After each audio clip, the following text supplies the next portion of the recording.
नमस्ते। आज के इस खास सेशन में हम एक बहुत ही दिलचस्प टॉपिक पर बात करने वाले हैं। हम अक्सर ये विचार करते हैं ना कि कैसे कुछ छोटे छोटे आइडियाज पूरी दुनिया को बदल के रख देते हैं। बस आज उसी जादू को डीकोड किया जाएगा। हम समझेंगे कि उद्यमिता यानी एंटरप्रेन्योरशिप असल में क्या बला है और ये हमारे समाज के लिए इतनी ज़रूरी क्यों है। तो चलिए, बिना किसी देरी के सीधे टॉपिक पर आते हैं। तो आज का हमारा सफर कुछ ऐसा रहेगा। सबसे पहले एम्प्लॉयबिलिटी स्किल्स की किताब का एक क्विक इंट्रो देखेंगे, फिर एंटरप्रेन्योरशिप की असली भूमिका समझेंगे। इसके बाद आर्थिक और सामाजिक विकास, जीवन स्तर में सुधार और संसाधनों के इस्तेमाल पर बात करेंगे। और हाँ, आखिर में इस बात पर भी चर्चा होगी कि भाई अगर ये उद्यमी न हो तो दुनिया कैसी होगी।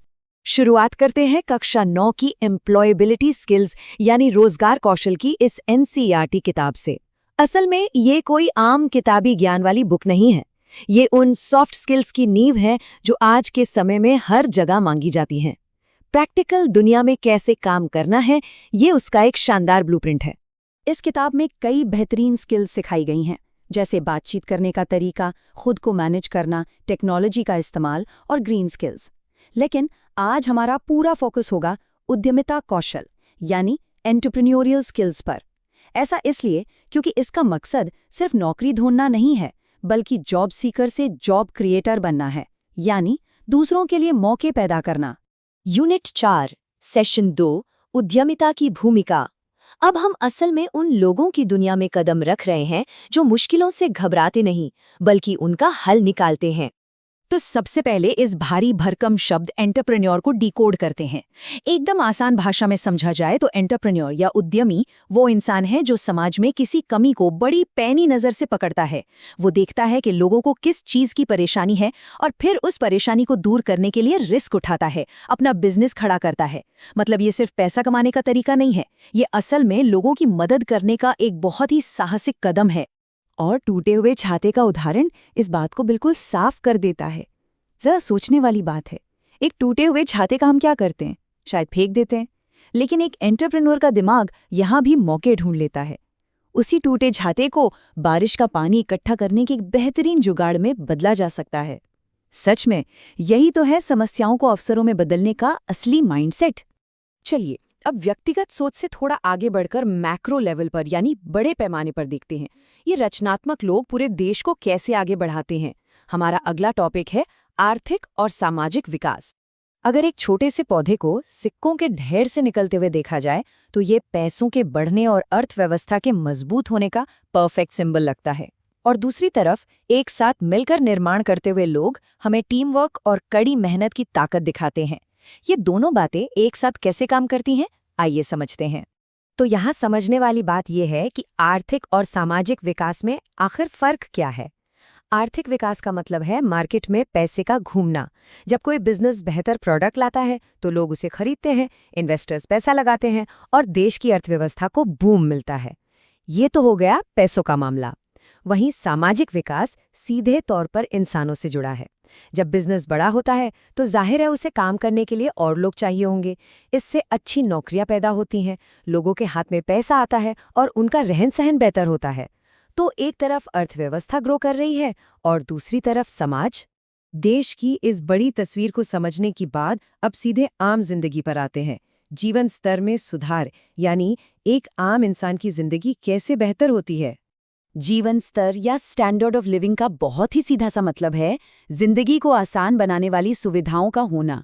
जब बाजार में नई चीजें आती हैं, जैसे खेती के लिए ट्रैक्टर या बात करने के लिए मोबाइल फोन, तो रोजमर्रा के काम कितने आसान हो जाते हैं ना। बस यही तो जीवन स्तर में सुधार है। इसे एक बहुत ही कमाल की रियल लाइफ स्टोरी से समझते हैं जो किताब में दी गई है। एक छोटे से गांव में अच्छी क्वालिटी वाले साबुन की बहुत कमी थी और इस वजह से वहां के लोग बार बार बीमार पड़ रहे थे। फिर एक उद्यमी ने इस परेशानी को नोटिस किया। वो शहर गया, वहां से बढ़िया एंटीबैक्टीरियल साबुन लाया और उसे गांव में बेचना शुरू कर दिया। इसका क्या असर हुआ? लोगों ने उस साबुन का इस्तेमाल किया और गांव में बीमारी फैलने की दर एकदम से नीचे गिर गई। कितनी हैरानी की बात है कि एक सिंपल से बिजनेस आइडिया ने कैसे कई लोगों की सेहत सुधार दी। थी ना कमाल की कहानी। अब हम उद्यमिता के एक और बड़े फायदे की तरफ बढ़ते हैं। वो है दक्षता, यानी संसाधनों का सही इस्तेमाल और चीजों का किफायती होना। तो यहाँ सबसे अहम बात यह है कि उद्यमी सिर्फ सामान का इस्तेमाल नहीं करते, वे ये पता लगाते हैं कि उसका सबसे स्मार्ट इस्तेमाल कैसे हो। चाहे नवीकरणीय संसाधन हो या गैर नवीकरणीय, वे कोशिश करते हैं कि कम से कम बर्बादी हो। इससे होता यह है कि उनकी लागत कम आती है, और जब लागत कम होती है तो प्रोडक्ट भी सस्ता बनता है। बाजार का ये नियम तो बहुत ही सीधा है। जब भी कोई नई चीज पहली बार मार्केट में आती है तो वो दुर्लभ होती है और इसलिए महंगी भी होती है। लेकिन जैसे ही दूसरे उद्यमी उस मार्केट में घुसते हैं तो शुरू होता है असली कंपटीशन। और इस कंपटीशन का सबसे बड़ा फायदा आम जनता को मिलता है, क्योंकि प्रोडक्ट आसानी से मिलने लगता है और उसकी कीमतें धड़ाम से नीचे आ जाती हैं। अब इसी बात पर एक हैरान करने वाले फैक्ट पर नजर डालते हैं। जब मोबाइल फोन पहली बार बाजार में आए थे तो एक फोन की कीमत कम से कम 20,000 रुपए के आसपास होती थी। लेकिन आज अलग अलग कंपनियों के बीच इतना जबरदस्त कंपटीशन है कि 4,000 रुपए में भी एक बढ़िया स्मार्टफोन आसानी से मिल जाता है। यही तो है असली पावर। अभी तक की बातों से ये तो एकदम शीशे की तरह साफ है कि उद्यमी हमारे समाज के लिए कितने जरूरी हैं। तो चलिए अब इस सेशन के सबसे दिलचस्प और थोड़े प्रैक्टिकल हिस्से की तरफ चलते हैं, उद्यमियों के बिना दुनिया। जरा एक पल के लिए रुकते हैं और इस बड़े सवाल पर गहराई से विचार करते हैं। क्या होगा अगर रातों रात दुनिया के सारे उद्यमी अचानक गायब हो जाएं? इस एक सवाल से हमें तुरंत एहसास हो जाता है कि हम इन रिस्क लेने वालों पर कितना ज्यादा निर्भर हैं। अगर ये लोग ना हों तो क्या हमें हमारी रोजमर्रा की जरूरी चीजें मिल पाएंगी? शायद बिल्कुल नहीं। इस बात को और अच्छे से समझने के लिए किताब में एक बहुत ही मज़ेदार क्लासरूम एक्टिविटी दी गई है। इसमें करना ये होता है कि 4 या 5 लोगों का एक ग्रुप बनाया जाता है। फिर अपने आसपास के किसी ऐसे उद्यमी को चुना जाता है जिसके काम से समाज को सबसे ज़्यादा फायदा होता हो।